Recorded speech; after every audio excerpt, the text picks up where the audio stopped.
asylum. Ain't no half Steppin, Marcus J. Thank you so much for hanging in there with us. To get in on the discussion tonight, hit us up 804-447-0601, 804-447-0601. Relationship show, Ain't No Half Steppin with Marcus J. As we do every single week, we profile a missing and/or exploited child. So we're going to go ahead and get into that tonight at the early hour of 7:20 p.m. Eastern Time, so that we can spend the balance of the show tonight dealing with relationships. Brianna Aint Allen is an endangered runaway. Date of birth is unknown, but she's approximately 16 years of age. She's been missing since July 19, 2012 from Manassas, Virginia. She's a black female that stands 5'3", weighs 115 pounds. She's got brown hair and brown eyes. Once again, she was last seen on July 19, 2012. It's very possible that she may still be in the local area. She's a missing child, endangered runaway. If you have seen Brianna Aint Allen, please contact the National Center for Missing and Exploited Children on their website, missingkids.com, or contact them by phone at 1-800-THE-LOST, 1-800-843-5678. Every single week, we profile a missing and or exploited child or endangered runaway here on Ain't No Half Stab with Marcus J. We appreciate the listeners keeping their eyes and ears open for these children. Big Road. Now, as it being a relationship show, they have tapped me for some reason to start this thing off. So, it's like this. Give them the number one more time, Marcus J. 804-447-0601, 804-447-0601. Now, I guess I'll hit Banks up first. Oh Lord, here we go. You know, so What's he gonna say, dude? I mean, he's gonna get me in trouble. It's relationship. Ain't no telling what he gonna hey, say. first of all, let it be known that it's my job to get y'all in trouble. Straight up. The You single can't get guy. me in so much trouble. Single guy. Exactly. Ain't nobody Exactly. scared of this guy. As Go long ahead. as you remember that, you'll be good to go. Spit it out. Now, man. Spit it out. hey, slow your roll. I got this. Sometime today. Now, Banks.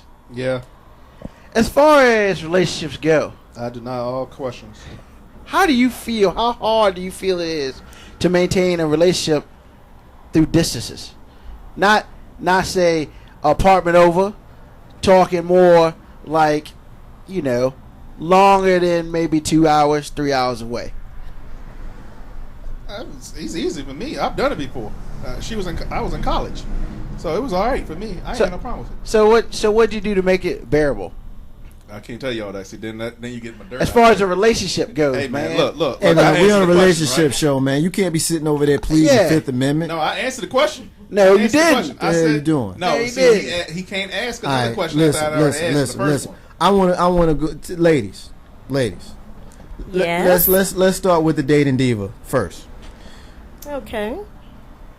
Long distance relationships, Big Rube brought up, and there's a whole lot that we can do with this. So I'm gonna ask you first, what's your opinion of them?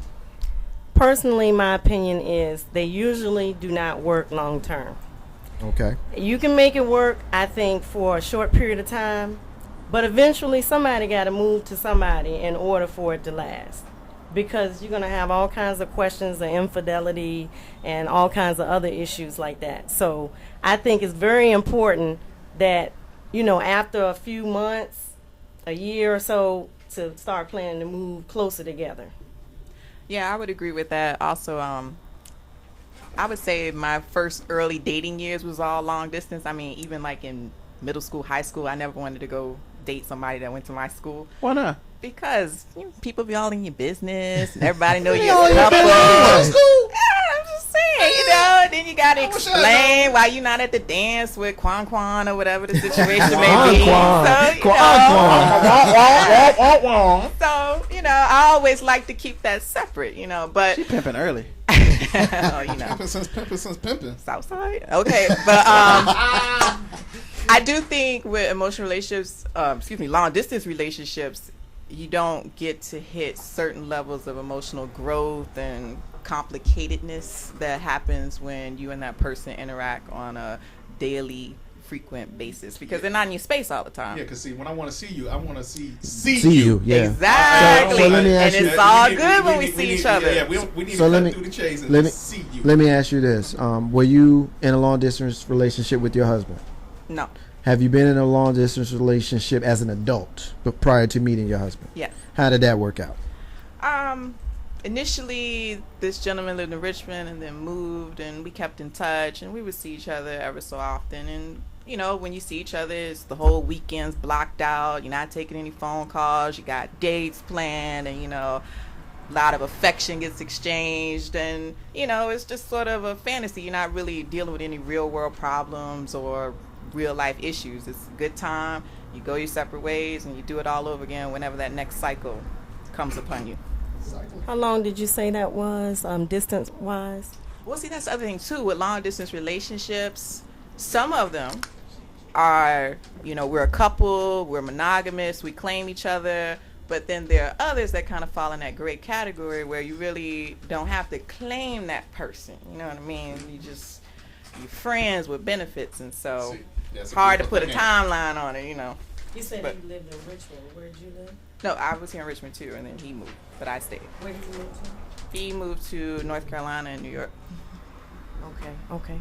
Oh, okay. I guess when you have like maybe the next state over, or 2 or 3 hour drive, is not a big deal. You can make it work out on the weekends. But when it's like across, the country, and even if you're the type of person to fly, which I'm not, but if you're the type of person to fly, you're not gonna have the money to keep doing that every weekend, or the time, or the effort to keep doing that over and over again. I mean, I could speak to it. The last girlfriend that I had prior to meeting my wife was a long distance relationship. It was a girlfriend that I had back home in New Jersey, and of course I live here and went to college here in Virginia, and it was challenging. We did the whole catch the train. I come home, she came down here. But it was, like you said, it was challenging. You had the highs, but the lows were really low because you were so frustrated about not being able to see him or her that those lows become a lot lower than they normally would. When you get to kick it with them, and you get mad at them or her and you see them the next day and you have the opportunity to get over it because you got a little time with them, that's one thing. But when they gone, you don't have that outlet. Like, you can't, go in on them like you want to.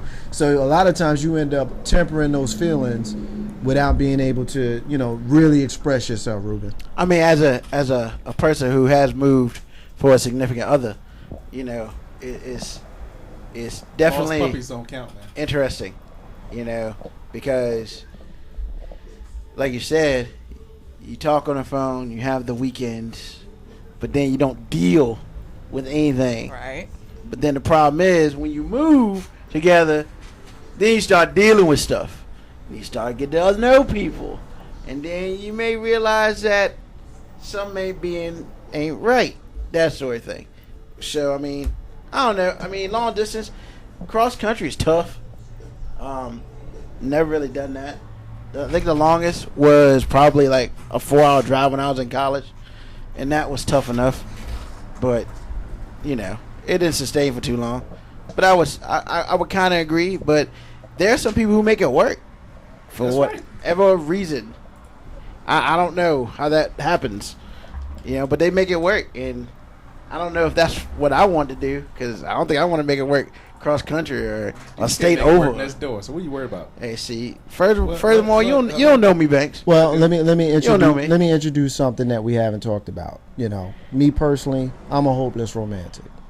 What about the Me whole? too. Me too. But my fellas know me. I'm highly cynical as well. But let's just cut the crap for a second. Just keep it real. Let's keep it real. What about those people who are with someone that's in a long distance relationship and they feeling them, really feeling them, but that person just ain't right. They just not right there. You feeling them. Yeah. You know that that's who you want to be with. Yeah. And you know that your heart is breaking. Preach. Because they not there. But they not there. So how you deal with that? And I'm going to go to LaTanya on this one. Just whether you experienced it or not, you can expound on that if you did. But if you didn't, just kind of tell me how you would advise a friend or family member on that type of situation. Well, could you clarify exactly what you're getting at? Are you saying like how do you deal when with you the say sexual frustration? Well, I mean, you know, that's the loneliness. Obviously, that's part of it, because any adult relationship, if it doesn't have a strong sexual component to it, it ain't gonna be right. And it doesn't matter what one person may say. Yeah. That's just how grown-ups roll. If you don't have a strong sexual component to your relationship, somebody ain't gonna be right. It just is what it is. Yep. Yeah. But as far as whether it be the sexual part or the missing them part or the fact that you got to go to sleep every night by yourself part or the fact that people might be hollering at you and it's starting to get harder and harder to swat them away, whatever it is. Just please stop speaking on my life, man. That's my life right there. I'm trying to tell you that. I gotta beat people down every day. I mean, you're No, you're a handsome guy to blind people, but you know, Hate, just hate. Some Flying. people are quite experimental. I guess that's a good word to use at this point, and can make it work even if they're not physically together. If you get my drift. Yeah, and phone and other sources. But are still, you talking about FaceTime? Because somebody FaceTime. like told me about FaceTime. It's like a Apple application. It's kind of just like Skype. It's like Skype, yeah, where you can do that thing but not do that thing. Oh no, I didn't know anything I don't about think I would. that. ever Yeah, I'll do talk that. to you when we go to break. that's girl. new. I'm gonna have to holler at check you. that I'm out. talking you on the break, girl. But Got a whole new level today, bro. I just yeah. You know how Steppin took a turn that we ain't used to in the first hour, Big Rube. But all right, well, Big Rube, you said that this is your life. So since it's your life, you know, why don't you tell us, you know, without getting too personal if you don't want to, but if you choose to, then feel free, because to be honest with you, this is a relationship. I want to know your business. 804 I know. 447-0601. I ain't gonna talk about you. You know, it's not like there's anybody. Not on air anyway. Nobody's listening to us. It's just the five of us in the room. You know what I'm saying? Yeah, that don't work on 804-447-0601. I'm just giving the phone number just in case. Yeah, I see how. So it what is. you think? I see how it is. I mean, you know, you got to make a decision, and you know, once you make that decision, you can't really do much other than that. If you decide to try, then you decide to try. You can't give up if the water get too deep. But if you decide to let go, then you got to let go. I mean, to me, it's up to the individual person. I mean, I could be willing to do either. Just to be honest, you know, it doesn't bother me. It all depends on how much I'm feeling. All right, I'm gonna question you on this. Go for it. I'm gonna go to charisma in a minute, but I'm a question that. So you all right with it? You know, the long distance, the fact that. Am I all right with it? Hell no. I mean, I'm not speaking. But I ain't got no choice. Well, I'm not speaking as if you're the person that's involved in one. I'm just saying in general. You may. But I wouldn't be. No, I wouldn't be. No, You wouldn't be okay with it. Well, I mean, Because not really. here's the thing with me. Anytime people want to try to put time frames on things, that's where you lose me, because every situation, every relationship is different. If you say something like, yeah, we can be in a long distance relationship for 6 months, but after that, one of us got to come and try to live with the. I'm not feeling that, because you don't know how you're going to be in 6 months. Me personally, Very true. I like my lady with me. You know what I mean? Oh, me too. I want to see her. I want to see her all the time. I want to feel her all the time. So after a couple of months, I'm like, damn, yo, for real, what we doing? You all the way in wherever you atville. You know what I mean? And I would personally have a hard time with it. That's just me. Ladies, one of you, and either? Well, I think that it probably would work better too if you have a foundation initially. Like, let's say you've been dating for 2 or 3 years, and then somebody moves for a job, and, you know, opportunity or whatever. Then I think you got that love there. You got that connection. But just to meet somebody, you know, let's say on the internet On or the club. whatever, yeah. Because you haven't had an opportunity to build that rapport, LaTanya? Yeah, and I'm in favor of the time-bound expectation, because long-distance relationships can kind of go on forever if you don't put some kind of limit on it, because they have benefits that we don't like to admit, but we like them all the same. If you're in a long-distance relationship, you know, you can kind of be emotionally retarded and nobody would know for many, many months and years to come, you know. And if you're What the is type of emotionally person, retarded? you know, you don't want to stretch yourself to grow, I mean, you and might to just forget. share, and you know, to really be intimate selfish. with a person. Yeah, selfish. Exactly. That's So- emotionally retarded, dude. So you know that can prolong itself, and you know, so I'm all for it. It has to. You gotta say, okay, we can do this 2 years max, and then after that, make a decision. Ain't no half stepping with Marcus J. We're gonna leave the long distance relationship there. If you're listening and you in one, or you know somebody that's in one, you want to get in on it, we'll bring you in, let you break up our next segment to talk about it. Ain't no half stepping Marcus J. 804-447-0601. We got some interesting stuff that we're gonna get into in the next couple of segments. You don't want to miss it. Tell a friend. Ain't no half stepping Marcus J. Be back in a minute. Shorty, you're there for you anytime you need me. For real, girl, it's me in your world. Believe me, nothing make a man feel better than a woman. Queen with a crown that be down for whatever.